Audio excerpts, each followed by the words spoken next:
उस मैसेज को पढ़ने के बाद भर बरसात में भी उसका चेहरा सूरज की तरह खिल उठा था। लकी ने इस मैसेज को पढ़कर खत्म किया ही था कि उसके फोन पर बारिश की बूंदें जमा होने लगी थीं। लकी ने थोड़ी देर की खुशी मनाने के बाद याद किया कि वो सच में गरीब नहीं था। असल में उसके परिवार ने उसे एक परीक्षा में डाल रखा था जिसका नाम था गरीबी अभ्यास परीक्षा। इस परीक्षा के तहत लकी को अग्रवाल खानदान में उसके नाम की जमीन और जायदाद पर तभी हक मिलने वाला था जब वो इस परीक्षा को पास कर लेता। अचानक से उसे याद आया कि वो गरीब नहीं था बल्कि गरीब होने की परीक्षा दे रहा था। हालांकि परीक्षा देते देते उसे 8 बरस हो चुके थे, इसलिए उसे एहसास होने लगा था कि वो कभी परीक्षा को पास ही नहीं कर पाएगा और हमेशा हमेशा के लिए गरीब ही रह जाएगा। अच्छा हुआ चली गई, अब मिलना कभी। लकी ने होटल की तीसरी मंजिल की ओर देखा और पानी के अंदर ही अपना पैर पटक दिया। वो डिंपल को कोस रहा था। उसने अपनी मोटरसाइकिल उठाई और फिर से चमन मेडिकल स्टोर जाने के लिए मुड़ने लगा। अगले दिन जब लकी की आंख खुली तो वो सीधा उठा और तैयार होकर शहर के सबसे बड़े बैंक न्यू सिटी बैंक पहुंच गया। न्यू सिटी बैंक न सिर्फ शहर का सबसे बड़ा बैंक था बल्कि वो सबसे अमीर बैंक भी था। वहां पर शहर के सबसे अमीर लोगों के ही पैसे जमा किए जाते थे। लकी वहां पैसे को निकलवाने के लिए जा रहा था। New city bank south Delhi में बसा हुआ था और उसके दरवाजे के बाहर महंगी से महंगी गाड़ी खड़ी थी। भाई, अब इसमें से कौन सी नई गाड़ी लेगा, लकी ने मन ही मन सोचा। उसे यकीन नहीं हो रहा था कि कल तक तो वो एक मोटरसाइकिल तक नहीं खरीद पा रहा था और आज वो एक कार, और वो भी इतनी महंगी कार खरीदने की सोच रहा था। फिर उसने अपनी नजर गाड़ी पर से हटाई और बैंक के अंदर जाने लगा। उसने देखा कि बाहर बहुत भीड़ थी और महंगे से महंगे कपड़े पहने लोग बैंक के अंदर जा रहे थे। कहाँ दवाओं की बदबू और कहाँ ये खुशबू।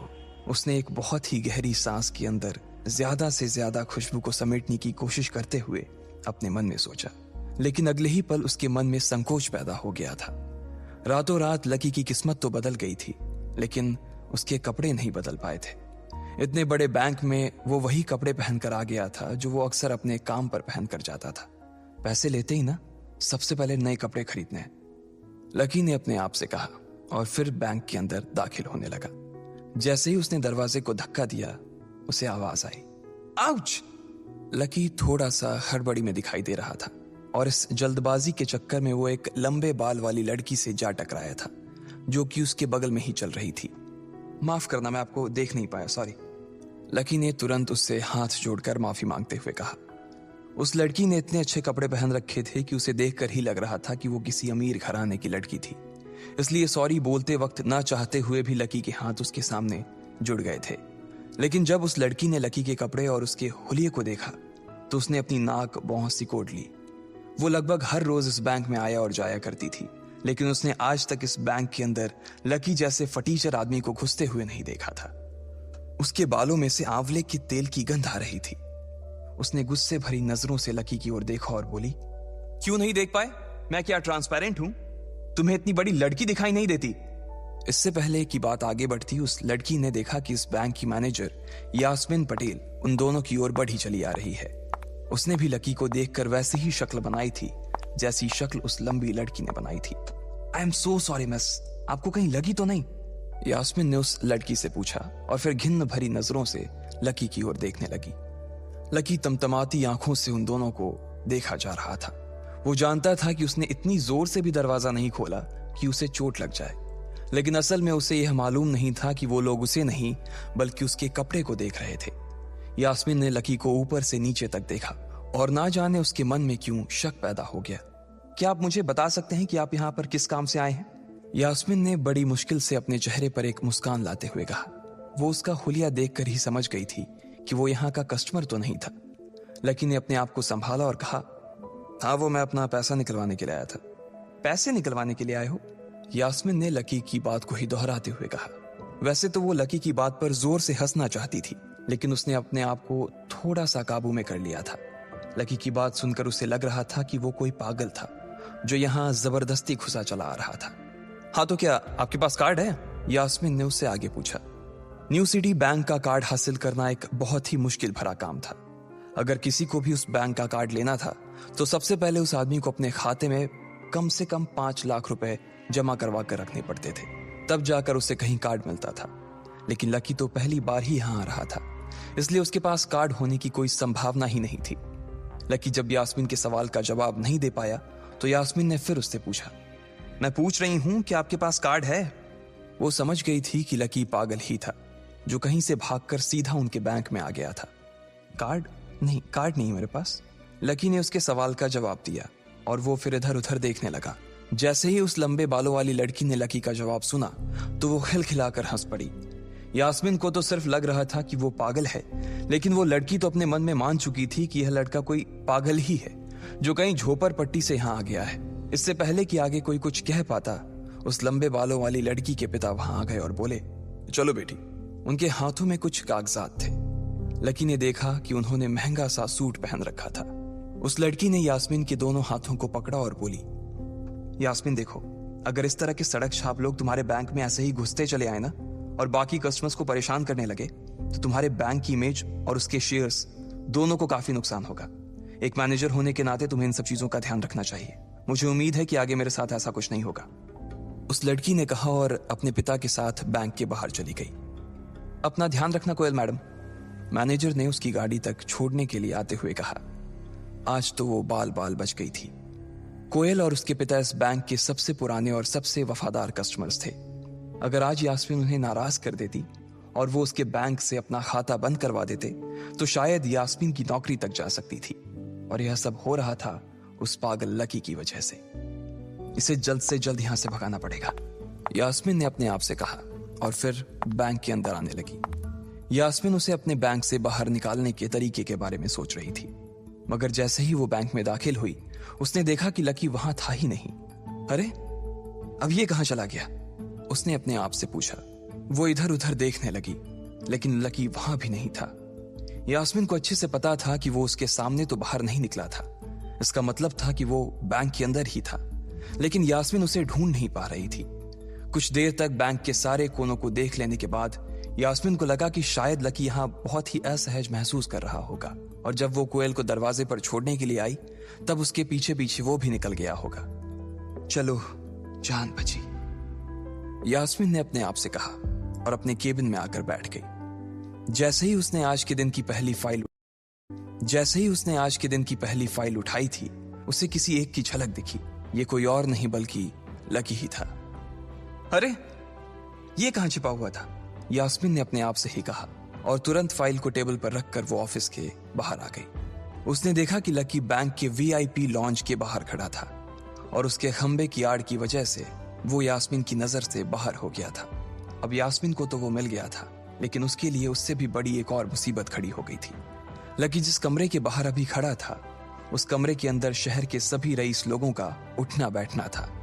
बैंक के सिलसिले में या फिर किसी दूसरे काम के सिलसिले में वो सभी लोग यहीं आकर बात किया करते थे। उस कमरे के अंदर जो लोग बैठे थे उन सबके करोड़ों रुपए इस बैंक के खाते में जमा थे।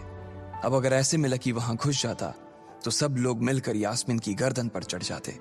रुको, जहां हो वहीं खड़े रहो, यास्मीन जोर से और साथ ही गुस्से से चिल्लाई। बाकी के लोग जो वहां खड़े थे वो यास्मीन की ये चीख सुनकर डर गए थे। कुछ लोगों को उसकी इतनी जोर से आवाज करने की वजह से गुस्सा भी आ गया था और यास्मीन सबसे मुस्कुराते हुए माफी मांगकर आगे बढ़ती जा रही थी। वो लकी को किसी भी तरह से उस कमरे में जाने से रोकना चाहती थी, लेकिन उससे पहले ही वो उस कमरे के अंदर दाखिल हो चुका था। अरे यार, ये आदमी है या गधा, यास्मीन ने अपना ही सिर पीटते हुए कहा और वो भी उस कमरे के दरवाजे की ओर बढ़ने लगी। उसने उस कमरे का दरवाजा खोलने की कोशिश की लेकिन वो अंदर से लॉक हो गया था। बाप रे, ये कैसा आदमी है, बिना परमिशन के अंदर घुसा तो घुसा लेकिन दरवाजा भी अंदर से बंद कर लिया। अब यास्मीन की सांसें फूलती जा रही थी, उसे बहुत डर लग रहा था। उसका जी यह सोचकर घबराए जा रहा था कि ना जाने अंदर लकी और उस रिलेशन मैनेजर के बीच क्या हो रहा होगा। इधर जैसे ही लकी कमरे में दाखिल हुआ वहां का कस्टमर रिलेशन मैनेजर जो कि सोफे पर फैला हुआ था वो उसे देखते ही अचानक सीधा बैठ गया। हेलो सर, कैसे हैं आप? उसके मुंह से बिना लकी को देखते हुए ये शब्द निकले। उसे याद था कि इस कमरे में कुछ खास लोग ही आते थे और जो भी आते थे यास्मीन उनके आने की खबर उसे पहले ही दे देती थी, लेकिन इस वक्त जो आदमी उसके सामने खड़ा था उसे देखते ही वो अपनी जगह पर जम गया था। ना तो वो कहीं से भी वीआईपी लग रहा था और ना ही वो उसका कोई रिश्तेदार था। कौन हो भाई तुम? क्या चाहिए तुम्हें? उस मैनेजर ने 20 साल के जवान लड़के को देखते हुए कहा, मैं यहाँ अपना पैसा लेने आया हूँ।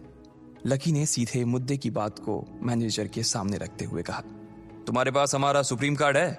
मैनेजर ने उससे ऊपर से नीचे तक देखा और पूछा, नहीं नहीं, मेरे पास कोई कार्ड नहीं है। लकी ने कहा, तो फिर हम तुम्हें कोई पैसा नहीं दे सकते। चलो अभी दरवाजा खोलो और सीधा बाहर निकलो। मैनेजर ने कहा और सोफे पर से उठ गया। नहीं, मैं अपना पैसा लिए बिना नहीं जाऊंगा यहां से। लकी भी जिद पर अड़ गया। अरे बोला ना, बिना कार्ड वाले को पैसा नहीं मिलता है, और वो भी पैसा होगा तब तो मिलेगा ना। मैनेजर ने उसके करीब आते हुए कहा, अरे पैसा है तभी तो निकालने आया हूं सर। लकी ने कहा, देख फालतू की बहस मत कर सुबह सुबह, वरना मैं सिक्योरिटी को बुला लूंगा तो वो लोग मार मार कर बाहर निकालेंगे तुझे। लकी यह सुनकर घबरा गया था। मैनेजर के चेहरे का गुस्सा उसे साफ नजर आ रहा था, लेकिन ऐसा भी नहीं था कि वो झूठ बोल रहा था। भले ही उसके पास कार्ड नहीं था, लेकिन इसका मतलब ये नहीं था कि वो अग्रवाल खानदान का लड़का नहीं था। जैसे जैसे मैनेजर उसकी ओर बढ़ता चला जा रहा था, लकी का डर भी बढ़ता जा रहा था। मैनेजर को लग रहा था कि वो कोई संकी था और वो उसे धक्का मारकर बाहर निकालने के लिए आगे बढ़ ही रहा था कि अचानक घबराए हुए लकी के दिमाग में एक आइडिया आया। फिंगरप्रिंट! उसने अपना अंगूठा कमरे में मौजूद उस मैनेजर के सामने उठाते हुए कहा। फिंगरप्रिंट? कौन सा फिंगरप्रिंट?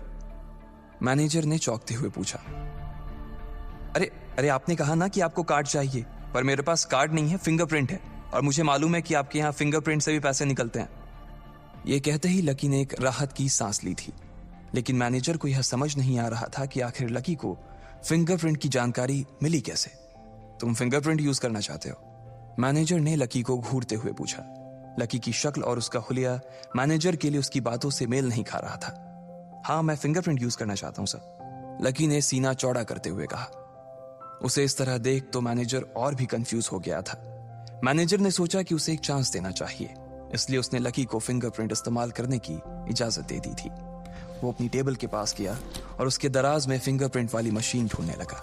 2-3 ड्रॉर में झांकने के बाद आखिरकार उसे वो मशीन मिल गई थी। चुपचाप यहां पर अपना अंगूठा लगाओ, मैनेजर ने मशीन को आगे बढ़ाते हुए लकी से कहा। लकी ने अपनी फटी हुई पैंट के पिछले हिस्से में अपना अंगूठा पोंछा और फिर उस मशीन पर लगा दिया। 2 सेकंड बाद मशीन में से एक आवाज आने लगी।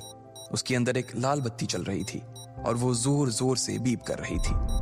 देखा, तुम्हारा फिंगरप्रिंट मैच नहीं कर रहा है। मैंने पहले ही बोला था कि कोई खाता नहीं है इस बैंक में तुम्हारा। मैनेजर ने लकी को ऐसे देखा जैसे वो कोई बड़ा अपराधी था। मैनेजर उसकी पैंट की ओर देखने लगा। उसे लग रहा था कि लकी ने अपनी जेब में कोई हथियार छुपा रखा था और वो मैनेजर को बेवकूफ बना रहा था। इससे पहले कि लकी अपनी जेब से कोई बंदूक या बम निकालता, पुलिस का नंबर लगाने लगा। लकी ने उसकी स्क्रीन पर देख लिया था कि वो 100 नंबर पर फोन लगा रहा था। लकी बुरी तरह से घबरा गया था। वो बहुत ही उत्साह और जोश में अंदर तक तो चला गया था, लेकिन उसे मालूम नहीं था कि वो इतनी बड़ी मुसीबत में फंसने वाला है। अब आगे क्या होने वाला था? क्या लकी उसे पुलिस को बुलाने से रोक पाता? कहीं उसे कोई फेक मैसेज तो नहीं आया था? लकी कैसे इन मुसीबत से बाहर निकलेगा? आपको क्या लगता है,